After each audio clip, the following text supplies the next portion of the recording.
बलिया जिला के माटी एक बार फिर कमाल कैले बिया। बलिया जिला के माटी के लाल अपना हिम्मत और मेहनत से एगो ऐसन मिसाल पेश कैले बाड़े जौना से उनकर क्षेत्र ही ना पूरा जिला में और उत्तर प्रदेश में चर्चा बा। जी हम बात कर रहल बानी नितेश मौर्य के, जी हाल ही में नेशनल बॉडी बिल्डिंग चैम्पियनशिप 2025 में गोल्ड मेडल जीत के ना सिर्फ बलिया बल्कि पूरे पूर्वांचल के नाम रोशन कैले बाड़े।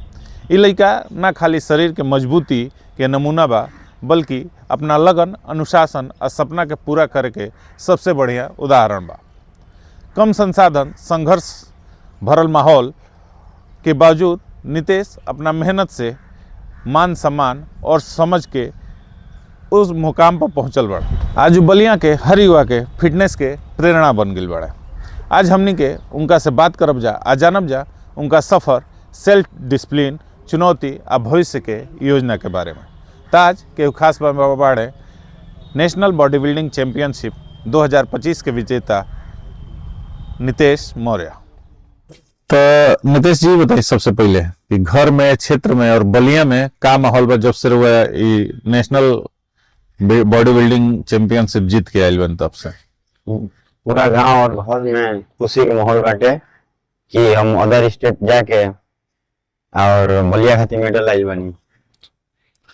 अच्छा तो बॉडी बिल्डिंग के सफर के शुरुआत कैसे भइल? काहे कि हर एक आदमी केहू ना केहू के देख के या एथी करके करला कि हाँ भाई हमरो ऐसा शरीर बनावे के बा या एगो नाम हासिल करे के बा। हमारी स्टार्टिंग से यही सपना रहे कि हम बलिया खातिर और चाहे धरती खातिर और एक अलग मतलब मिसाल पेश करी। अच्छा, और अपना परिवार अलग। अच्छा, रोजाना के जो ट्रेनिंग होला ओकरा में कोनो खास बात शुरू से मने कैसे रुआ एगो होला के रूटीन फॉलो कइल जाला, तो कैसे रुआ ओकरा के कहनी? एमे हम दोनों टाइम अपन वर्कआउट और रूटीन मतलब एकदम सेम फॉलो कइनी। बाकी ई ना कि अगर हमरा कहीं जाए के बाटे तो हम ओके छोड़ दी, बाकी अपन आगे वाला काम देखी, ऐसा कुछ ना रहे। पहले ओके हम पूरा करी, ओकरा बाद आगे वाला काम देखी। मने अपन फिटनेस के रखते हुए मने कईल जरूरी रहे। जी जी।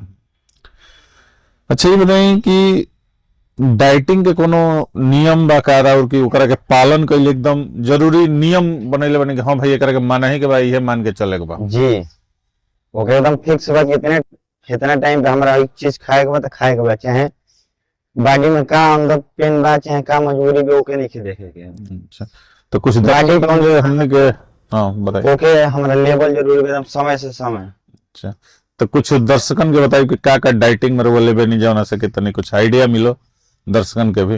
डाइटिंग में ये रहला कि हमन के जितना भी बॉइल चिकन जोन की बॉडी मांगी ओके लेवे के बैठे। अच्छा, बॉइल चीज ज्यादा से ज्यादा इसमें यूज कइल जाए, मतलब ऑयल फ्री मतलब फ्री जंक फूड मतलब छोड़ के बाकी मतलब जो बॉडी मांग रही उसके हिसाब से। मतलब कि वही समझ ली कि तेल वाला सामान और चीनी वाला सामान सब छोड़ के खाली उबालल चीज रुआ खा सके, नहीं तो शरीर में फिटनेस बन रही। अच्छा बताइए अभी तक लेके कौनो सबसे बड़का चुनौती नितेश मौर्य सामना कैले, ओकरा से कैसे पार पइले? बस मन में यही लगन रहे कि हमारा चाहे कोनो स्थिति आए हमारा बस वो जीत हासिल करे के बा। जैसे कि हम यही मेडल के लावे खातिर जात रहनी, जाए से एक दिन पहले हमारा एक्सीडेंट हो गई, फिर भी लेकिन मन में ही रहे कि हमारा केहू तरह बलिया खातिर मेडल लावे के बैठे। ऐसे कि हमारा ऊपर कई आदमी के आस लगा रहे कि नहीं नितेश ही करके देखे जो ना कि हम पूरा कोई नहीं। अच्छा ये बताइए कबो इतना भइल हुई कि लगता मने रउआ शुरू से जीतल चली नहीं तो जात हो प्रतियोगिता में कंपटीशन में, तो कबो हार के भी सामना करे के पड़ल, तो का घड़ी मन में आयल कि चला छोड़ा अब कुछ दोसर ना? तो जोन की जब हम हारनी तो हम ई ना सोचनी कि हम हारल बाटी, हम ये सोचनी कि हम कुछ सीखनी, हमको से कुछ सीख मिलल। अच्छा, कि हम हारल नहीं किए, हम कभी और लड़े के बाटे आगे और इससे मतलब बेहतर करे हम, ताकि जीत हासिल कर सके।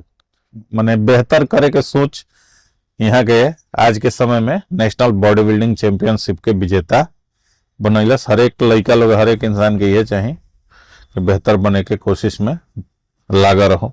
अच्छा ये बताइए बलिया के युवा जोन बड़े आज के डेट में, चाहे बलिया पूर्वांचल उत्तर प्रदेश के, ओकरा वहाँ लोग के फिटनेस माने बनावे खातिर है कि फिटनेस बाना ये लोग था सबके जंक फूड और ये अदर चीज में लागल बा, तो फिटनेस बनावे खातिर का संदेश दिए नीतीश मौर्य की जौना से लड़का फिट रह सा? हम ये संदेश देव कि जोन भी अपन गोल बाटे ओकरा के मन और लगन से करिए, अब ताकि उनमें आदमी आगे बढ़े तो मन और लगन से करके। अच्छा, मैंने कोनो चीज में लागत मन से लागे, या तो उसको छोड़ दें। अच्छा अच्छा, सोशल मीडिया प्लेटफॉर्म से कितना मदद मिलल नीतीश मौर्य के? अभी तक तो मतलब बहुत अच्छा सपोर्ट रहा, सपोर्ट भी सपोर्ट रहल, बहुत अच्छा रहल, मैंने सपोर्ट मिलल बा सोशल मीडिया से। अच्छा, ये बताई जब से ही गोल्ड मेडल जीत के आयल बनी, का बदलाव आयल बा पारिवारिक एथी में चाहे अदर जौन बाटे लोग के एथी में? बहुत कुछ बदलाव आयल बा, जे कि जे ई कहत रहे कि तू एजा से छोड़ दे, तारा मतलब एथी के बाहर बाटे, लेकिन हमारे मन में यह एथी रहे कि हम कुछ हो जाए चाहे हम रोड पे आ जाए, लेकिन हम ये लाइन में हम सक्सेस होके देखेंगे पूरा दुनिया के। मैंने जज्बा रहे जौना से सफलता मिलल।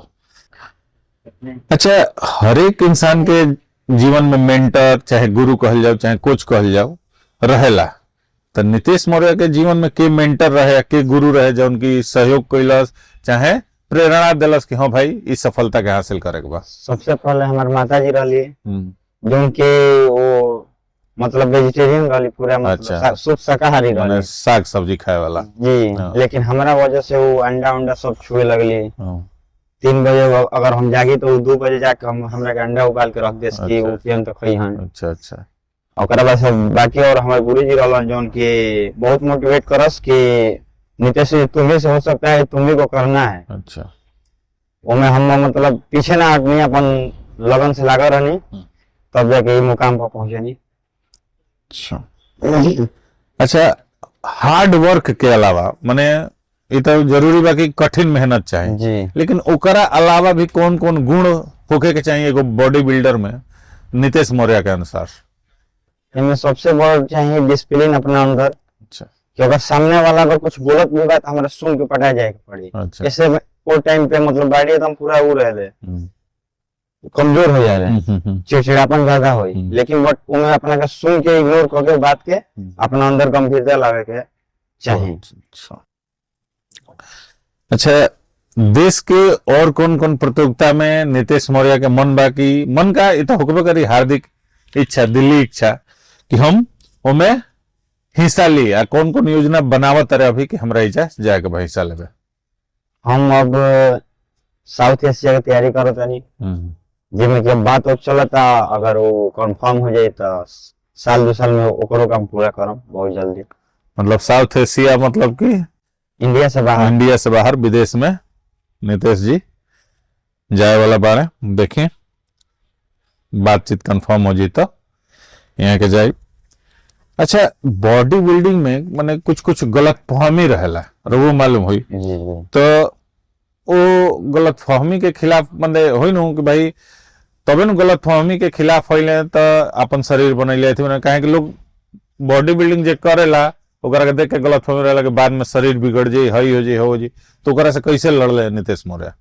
बस हम यही बात कहने केहू से भी कि अगर गाड़ी भी है जब तक लोग तेल डाले तबे तक ले चाहिए। अच्छा, अगर गाड़ी में तेल डाला अगर आज से वो बंद कर दे तो आज खड़ा हो जाए ही। अच्छा अच्छा, ये बताइए 7 दिन में माने हफ्ता में 7 दिन होला, तो नीतीश मौर्य हफ्ता में को दिन ट्रेनिंग करेले, और ये ट्रेनिंग के दौरान तो हर एक आदमी जानता कि दर्द पेन जरूर रहेला, तो कैसे कैसे निपटेले?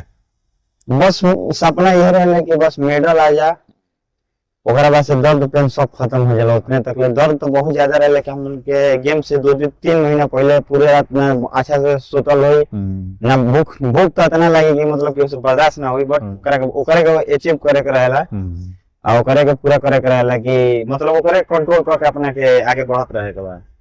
अच्छा, 7 दिन में कितना दिन वर्कआउट होला? जब कंपटीशन नजदीक आ जाए 2-3 महीने रह जाए तो 7 दिन करे, 7 दिन। और ऐसे मतलब बस वीक में 1 दिन रेस्ट करे बटे, सप्ताह में संडे का संडे के छुट्टी करे, संडे के दिन 1 दिन रेस्ट हुई। अच्छा, कबू कोनो बड़ा बीमारी चाहे कोनो गंभीर चोट से सामना करे के पड़ल का नीतीश मौर्य का? जी हमारा हर्निया हो गया है, फिर उन्हें बहुत दिक्कत भाई, ऑपरेशन भाई, उसमें हम 2-3 महीने जिम छोड़ले रहनी, फिर भी डॉक्टर हमके कहलस कि साल भर कम से कम जिम छोड़ दिया। लेकिन हमरा अंदर जज्बा रहे कि हमके कुछ कर के दिखावे के बा, चाहे एकरा खातिर हमार जान चल जाए, उससे हमरा मतलब नहीं है। हम लागल रहनी, फिर हम 3 महीना बाद अपन जिम स्टार्ट कर देंगे। मतलब सोची कि हर्निया का ऑपरेशन भइला के बाद भी इंसान एगो मजबूती के साथ उठ के खड़ा भइले है, और 6 महीना बाद फिर हम मिस्टर बलिया की किताब अपना नामे बताइए, हर्निया का ऑपरेशन के बाद 6 महीना बाद ही एगो खिताब हासिल कैले, और ओकरा बाद देखी कि एगो गोल्ड मेडल भी हासिल करके दिया बड़ा। अच्छा, अंत में चलत चलत जोन हमार चैनल बा केहू खास बा, ओकरा दर्शकन के नितेश मौर्य के संदेश। हम ये संदेश दे कि अपना फिटनेस पे ज्यादा ध्यान दिए, बाकी अधिक से अधिक ध्यान दे कि स्वस्थ रहे शरीर, तब जाके आदमी और भी कुछ भी गोल अचीव कर सकेला। भैया का चैनल का नाम है केहू खास बा। हम भैया इतना निवेदन करब कि अधिक से अधिक सब्सक्राइब करे, फॉलो करे और शेयर करे वीडियो के।